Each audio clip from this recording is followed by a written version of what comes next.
3월 8일 말씀과 기도입니다. 오늘 본문은 사무엘상 20장 12절에서 23절의 말씀이고 제목은 은혜의 언약을 갈망하는 삶입니다. 오늘 본문에서 요나단은 아버지 사울이 다윗을 죽이려 한다면 자신이 그것을 다윗에게 알릴 것이라고 말한 후에 18절에서부터 22절에 보면 다윗이 도망가도록 하기 위해서 어떤 신호를 줄 것인지 다윗과 미리 약속합니다. 요나단의 진실한 사랑과 우정이지요. 그리고 이러한 쉽지 않은 상황 속에서 요나단과 다윗이 언약을 맺는 것이 오늘 본문의 핵심 내용입니다. 16절에서 요나단은 다윗의 집과 언약을 맺는다고 말했습니다. 그리고 그 언약 속에서 요나단은 다윗을 축복하는데요. 13절에 보면 하나님이 다윗과 함께 하시기를 축복하고 16절에서는 하나님께서 다윗의 대적을 치실 것이라고 그렇게 말합니다. 그런데 요나단이 이렇게 다윗과 언약을 맺고 다윗을 축복하는 상황은 다윗의 입장에서 보면 자신의 앞길을 예측할 수 없는 위기의 상황이었고, 반면 요나단은 한 나라의 왕조로서 힘을 가지고 있는 형편이었습니다. 즉, 두 사람이 언약을 맺는 것은 서로 균형 잡힌 언약이라기보다는 요나단의 일방적인 보호와 수고가 필요한 언약처럼 보입니다. 보통 계약 혹은 언약은 서로가 균형을 이루는 양쪽의 관계 속에서 이루어지지만 오늘 두 사람의 언약은 매우 불균형한 언약이라고 말할 수 있겠지요. 17절에 보면 요나단은 단지 자기 생명처럼 다윗을 사랑하기 때문에 그 언약을 맺었다고 강조합니다. 양쪽에 서로 자격이 있었기 때문에 이루어진 언약이 아니라 자격이 없지만 은혜와 사랑 때문에 맺어진 언약입니다. 그리고 그것이 저와 우리 모두를 향한 하나님의 언약의 특징이지 않습니까? 우리를 향한 하나님의 언약을 한번 생각해 보겠습니다. 우리가 자격을 갖추어서 시작된 언약은 하나도 없습니다. 나를 사랑하신다는 언약이든 나를 구원하신다는 언약이든 앞으로 나와 끝까지 동행하시고 나를 소중한 하나님의 사람으로 사용하시겠다고 하는 언약은 모두 은혜로 주어진 언약이었고 모두가 주님의 사랑 때문에 받은 언약이었습니다.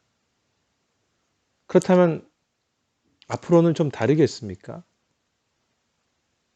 우리가 얼마나 잘하면 그 언약에 조금이나마 그 조건을 갖출 수 있겠습니까?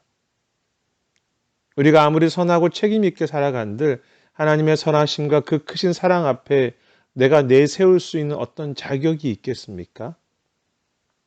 우리의 과거도, 우리의 오늘도, 그리고 우리의 미래도 모두 우리가 자격을 갖출 수 없는 은혜의 언약 앞에 세워진 삶이며 앞으로도 그 은혜의 언약 위에 살아가는 삶이라는 것을 계속 기억하기를 원합니다. 그래서 늘 감사하고 겸손한 것밖에 없는, 그래서 또 소망하게 되는 삶이지요. 그런데 이 다윗과 요나단의 언약 속에서 요나단은 다윗에게 사랑과 축복으로 언약을 베풀고 있는 것처럼 보이지만, 즉 상황만을 보면 은혜의 언약을 베풀어 주고 있는 것처럼 보이지만 오늘 본문의 그 언약의 내용을 자세히 살펴보면 요나단이 오히려 다윗에게 은혜를 구하고 있는 것을 볼 수 있습니다. 요나단은 14절에 보면 다윗과 언약을 맺으면서 다윗 당신이 사는 날 동안 하나님의 인자하심을 자신에게 베풀어 달라고 그렇게 요청하고 있고요.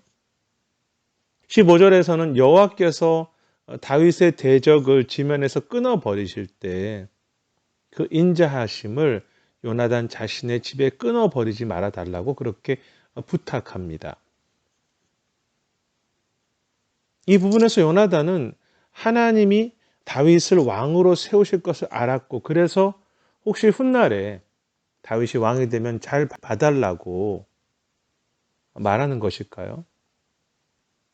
물론 그런 의미도 없지 않을 것입니다. 하지만 그것보다는 요나단은 앞으로 자신이 왕이 되든 다윗이 왕이 되든 서로가 은혜를 베푸는 관계를 잊지 말자는 그 언약을 맺고 있는 것이죠. 어떤 상황이 돼도 서로가 은혜를 베풀기 원합니다.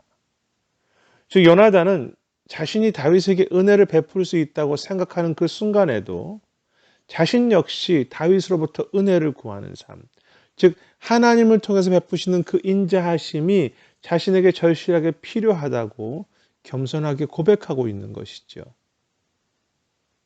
분명 상황은 요나단이 비록 다윗에게 은혜를 베푸는 상황입니다.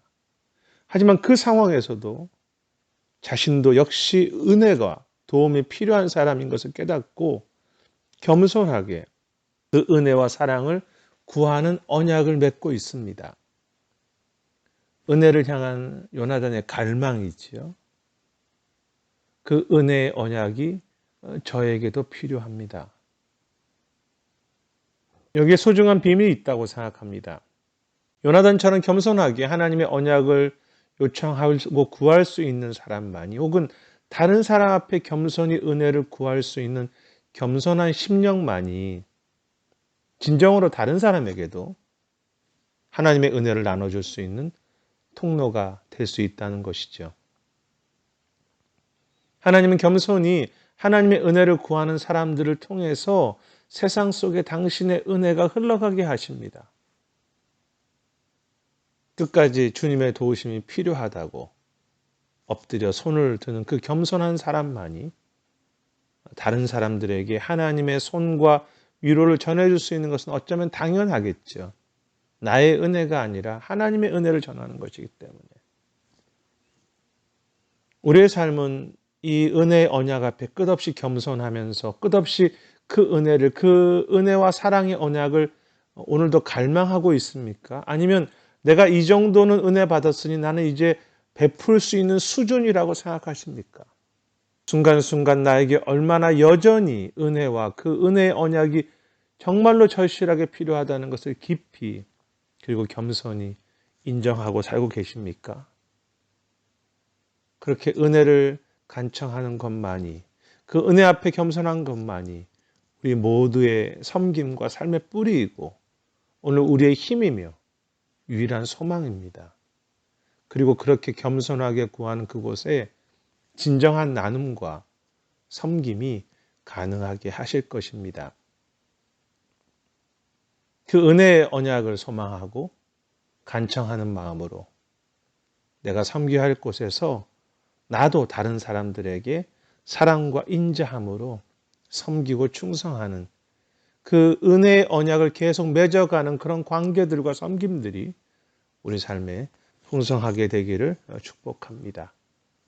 우리에게 은혜와 사랑의 언약을 주신 하나님을 찬양하며 오늘도 그 언약의 은혜를 갈망함으로 그 은혜를 나누는 삶이 되시기를 기대합니다. 오늘의 기도 제목은 은혜의 깊이를 알고 어떤 순간에도 다시 은혜를 갈망하는 삶이 되며 그래서 우리가 있는 곳에서 은혜로 헌신하고 은혜로 희생할 수 있는 삶이 되기를 기도하면 좋겠습니다.